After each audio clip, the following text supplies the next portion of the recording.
تاریخ میں ذرا گہرائی میں جا رہے ہیں۔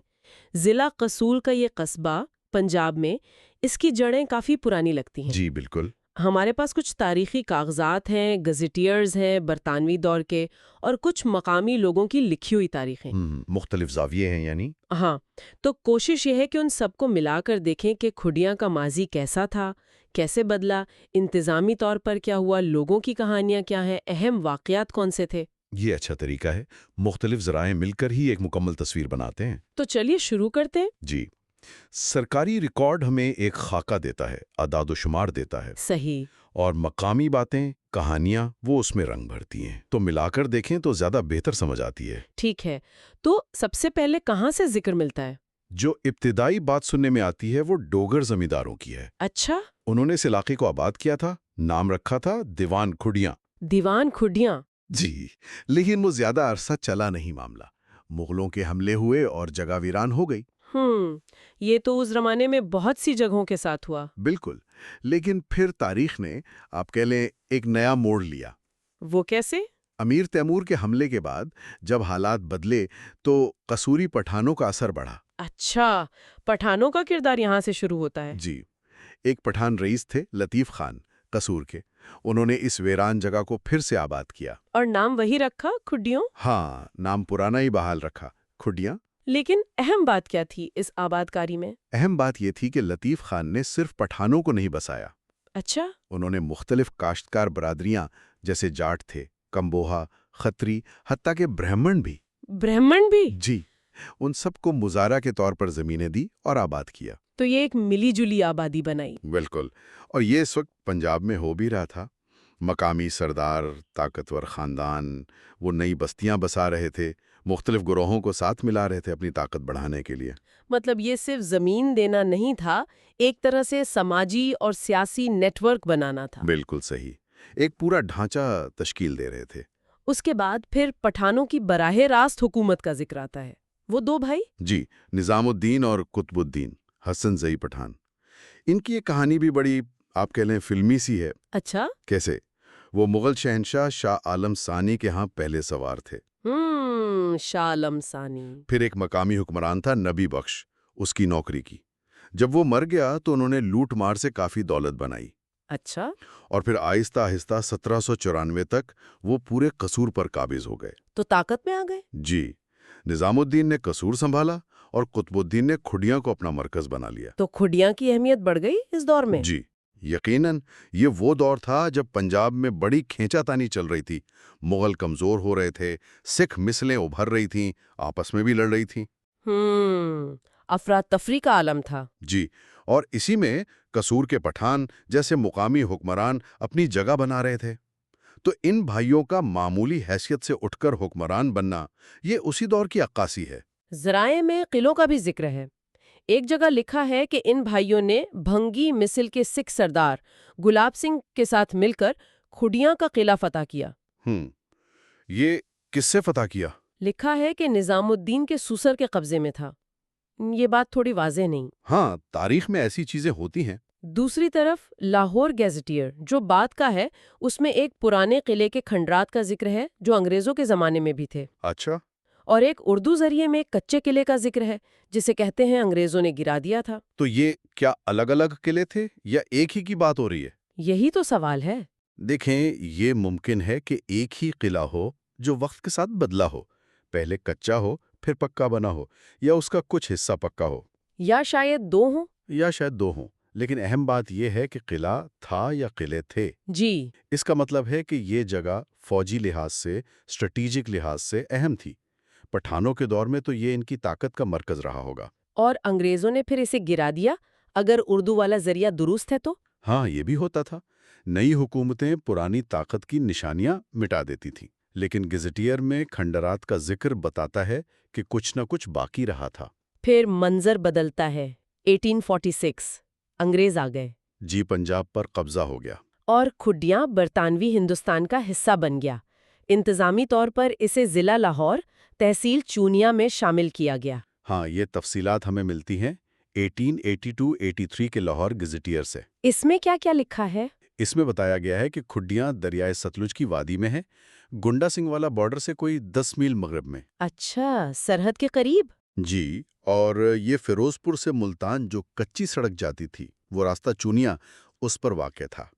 آبادی کا بھی ذکر ہوگا؟ بالکل، 1881 کی مردم شماری کے مطابق آبادی تھی 2917۔ یعنی کوئی 3000 کے قریب؟ جی، اور اس میں بھی تقسیم بتائی ہے، 1071 ہندو، 152 سکھ اور 1694 مسلمان۔ تو مسلمان اکثریت میں تھے اس وقت بھی؟ جی، لگ بھگ 58%۔ اور قصبے کی حالت کیسی بتائی گئی ہے؟ لکھا ہے کہ پختہ اینٹوں کی ایک فصیل تھی، گلیاں پکی تھیں، کچھ مکانات کشادہ تھے، مطلب ایک ٹھیک ٹھاک منظم سی بستی لگتی ہے۔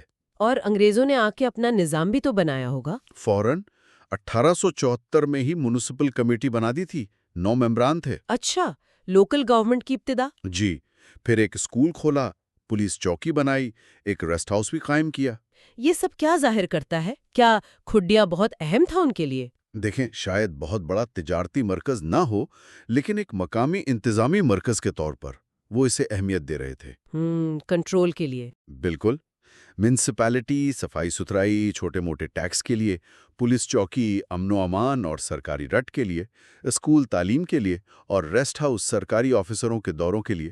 یہ سب علاقے پر کنٹرول مضبوط کرنے کے طریقے تھے۔ جی ہاں۔ لیکن یہاں ایک دلچسپ سی بات ہے، گزٹیئر لکھنے والا یہ سب تفصیل دیتا ہے اور پھر لکھتا ہے کہ اس قصبے کی کوئی خاص اہمیت نہیں ہے۔ ہاں، یہ میں نے بھی نوٹ کیا۔ یہ کیا بات ہوئی؟ ہو سکتا ہے اہمیت سے ان کی مراد بڑی تجارتی منڈی یا کوئی فوجی چھاونی ٹائپ چیز ہو۔ شاید اس معیار پر پورا نہ اترتا ہو۔ جی، یا یہ بھی ایک نوآبادیاتی انداز فکر تھا۔ تفصیل لکھنا ریکارڈ کا حصہ ہے، لیکن جب تک کوئی جگہ براہ راست مالی یا فوجی فائدے کی نہ ہو، اسے غیر اہم کہہ دیا۔ لیکن ہمارے لیے تو یہ تفصیلاتی اہم ہے۔ بالکل، یہی تو اس دور کی زندگی کی تصویر بناتی ہیں۔ اسی گزٹیئر میں قریبی کوٹورا نہر کا بھی ذکر ہے، جو زراعت کے لیے ضروری ہوگی، اور وہی پرانے قلعے کے کھنڈرات کا بھی۔ اچھا، انفراسٹرکچر کی بات چل رہی ہے تو 1894 میں ایک سڑک کا ذکر ہے، کھڈیاں سے قصور شہر تک۔ جی، کچی سڑک تھی اور لاگت آئی صرف 2500 روپے۔ آج تو یہ کچھ بھی نہیں لگتے۔ ہاں، آج تو مذاق لگتا ہے، لیکن اس زمانے میں کچی سڑک بھی بڑی بات تھی۔ کیسے؟ دیکھیے، پکی نہیں تھی، لیکن راستہ تو بن گیا نا۔ بیل گاڑیوں، گھوڑوں، پیدل چلنے والوں کے لیے آسان ہو گیا۔ صحیح۔ کسان اپنی فصل قصور منڈی لے جا سکتے تھے، تاجر سامان لا سکتے تھے، لے جا سکتے تھے، سرکاری اہلکاروں کا آنا جانا آسان ہوا۔ تو یہ صرف 2500 روپے کی سڑک نہیں تھی، یہ رابطے کا ذریعہ تھا۔ بالکل، یہ کھڈیوں کو علاقے کی معیشت اور انتظامی نیٹ ورک سے جوڑ رہی تھی۔ اس کی ترقی میں اس کا حصہ ضرور ہوگا۔ انتظامی اور معاشی باتوں کے ساتھ ساتھ وہاں کی سماجی اور ثقافتی زندگی کیسی تھی؟ ایک ذکر ملتا ہے 1891 کی ایک لسٹ میں بھدرکالی مندر کا۔ اچھا، ہندو مندر۔ جی، لکھا ہے کہ سادہ سا تھا، کوئی خاص نقش و نگار نہیں تھے، تاریخ بھی معلوم نہیں تھی، اور مقامی پجاری اس کی دیکھ بھال کرتے تھے۔ یہ اور وہ مردم شماری کے اعداد و شمار جہاں ہندو، مسلمان، سکھ سب تھے۔ ہاں، یہ مل کر تقسیم سے پہلے کے اس معاشرے کی تصویر بناتے ہیں جہاں مختلف مذاہب کے لوگ ساتھ رہتے تھے۔ مندر کا ہونا، اس کی دیکھ بھال ہونا، یہ ظاہر کرتا ہے کہ ہندو برادری وہاں موجود تھی، فعال تھی۔ جی، یہ اس وقت ہندوستان کے بیشتر قصبوں، دیہاتوں کی کہانی تھی۔ لوگ ساتھ رہتے تھے، اپنی اپنی عبادت گاہیں تھیں، رسم و رواج تھے۔ تعلقات میں اتار چڑھاؤ تو آتے ہوں گے۔ یقیناً آتے ہوں گے، لیکن کم از کم یہ ذرائع ایک مخلوط آبادی کے بقائے باہمی کی طرف اشارہ کرتے ہیں۔ مگر پھر اگست 1947 آ گیا، تقسیم۔ ہاں، تاریخ کا وہ موڑ جس نے سب کچھ بدل دیا۔ ذرائع میں بڑے تکلیف دہ واقعات کا ذکر ہے۔ ایک نئی دہلی سے بھیجے گئے ٹیلی گرام کا حوالہ ہے جی، کہ ہفتے کی رات کھڈیاں خاص ریلوے اسٹیشن کے قریب مہاجرین کی ٹرین پر حملہ ہوا، کئی لوگ مارے گئے، تعداد نہیں بتائی گئی۔ اللہ رحم کرے، یہ بہت عام تھا اس وقت ریلوے اسٹیشنوں پر۔ اور اسی ہفتے پنجاب میل ٹرین کو پہلے فرید کوٹ کے پاس کہا گیا ہے کہ سکھ ہجوم نے روکا، اور پھر قصور کے پاس کہا گیا ہے کہ مسلم ہجوم نے روکا۔ 6 لوگ زخمی ہوئے۔ یہ واقعات یہ تقسیم کے دوران جو وسیع پیمانے پر تشدد ہوا اس کی ایک جھلک ہیں۔ ہم یہاں صرف وہ بیان کر رہے ہیں جو ذرائع میں لکھا ہے، غیر جانبداری سے۔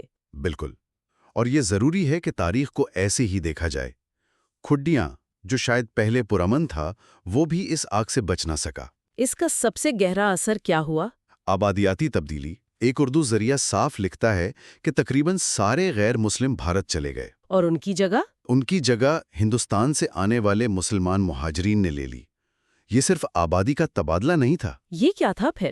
یہ ایک معاشرے کی بنیادیں ہل گئی تھیں۔ سماجی رشتے، ثقافتی تعلق، یادیں، سب کچھ بدل گیا۔ یہ سوچنے والی بات ہے کہ بڑے سیاسی فیصلے عام لوگوں کی زندگیوں پر کیسے اثر انداز ہوتے ہیں۔ بالکل، جڑ سے اکھاڑ دیتے ہیں۔ تقسیم کے بعد کھڈیاں کی انتظامیہ حیثیت کا کیا بنا؟ وہ میونسپیلٹی جو انگریزوں نے بنائی تھی؟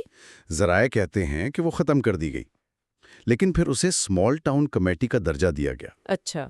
ایک جگہ اس کی تاریخ 8 جولائی 1924 لکھی ہے، جو تقسیم سے پہلے کی ہے۔ ہو سکتا ہے یہ درجہ بعد میں بحال کیا گیا ہو یا اسی حیثیت میں چلتا رہا ہو۔ اور کچھ سہولیات کا ذکر؟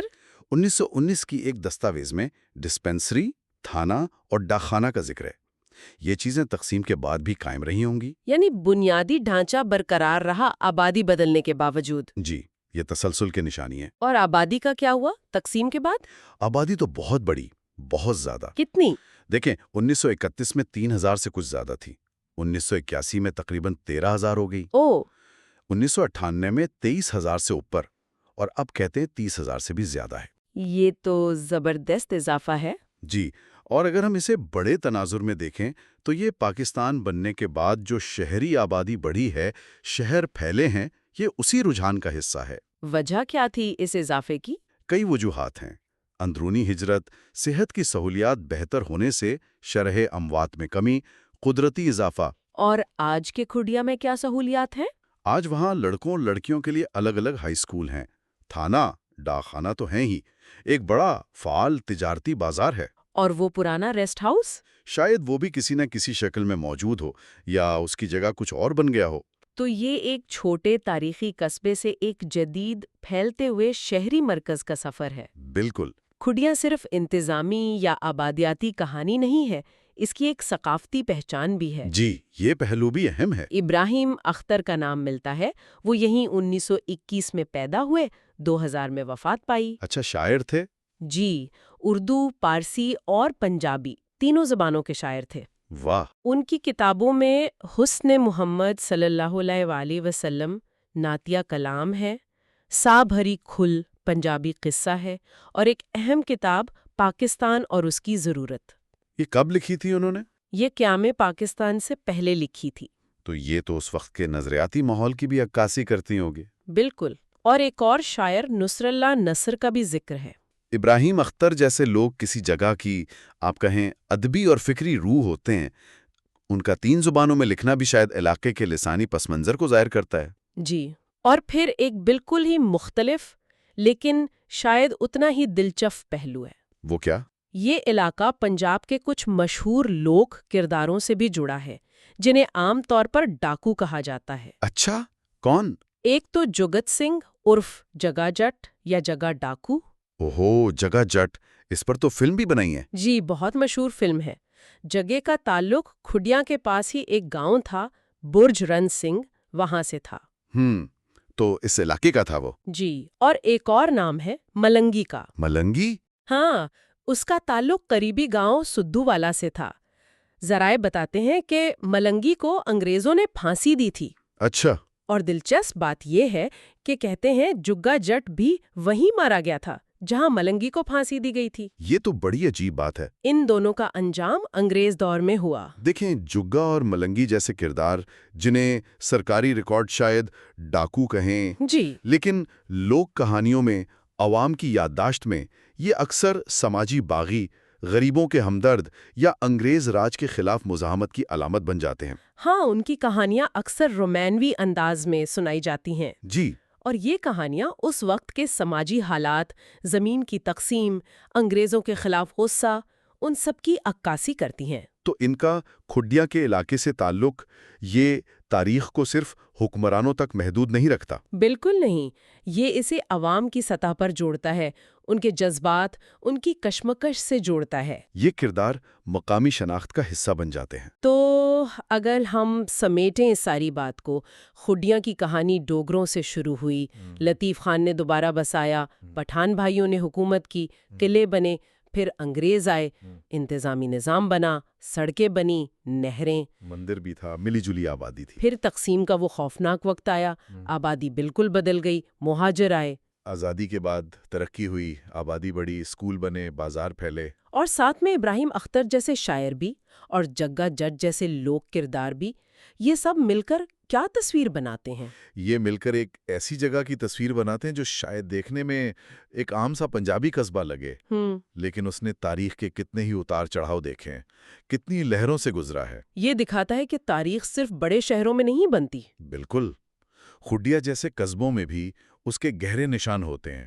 حکمران بدلے، نظام بدلے، لوگ بدلے، تشدد ہوا، لیکن زندگی چلتی رہی، قصبہ نئے حالات میں ڈھلتا رہا۔ تو آخر میں سننے والوں کے لیے کیا سوچ چھوڑی جائے؟